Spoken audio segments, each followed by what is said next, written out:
వటవృక్షం యొక్క బీజం అన్నిటికంటే చాలా చిన్నదిగా ఉంటుంది.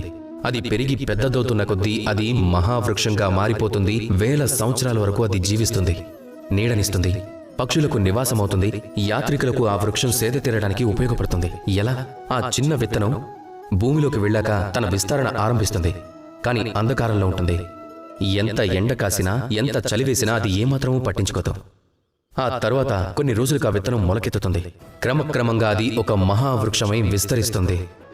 చూడండి, జీవితంలో కూడా కష్టాలనేవి వస్తాయి. అవి మిమ్మల్ని ఓడించడానికి రావు. అవి వచ్చేది మీ భవిష్యత్తును రూపొందించుకోవడానికి, మిమ్మల్ని సిద్ధం చేయడానికి. మీకు ఎదురయ్యే కష్టకాలంలో మీరు కూడా ఆ విత్తనంలాగే స్థిరచిత్తులై ఉంటే గనక తమరు కూడా ఆ మహావృక్షంలాగానే విశాలమైన సామ్రాజ్యాన్ని స్థాపించగలుగుతారు, చరిత్రలో స్థానాన్ని సంపాదించుకోగలుగుతారు. రండి, నాతో కలిసి ప్రేమగా పలకండి, రాధాకృష్ణ.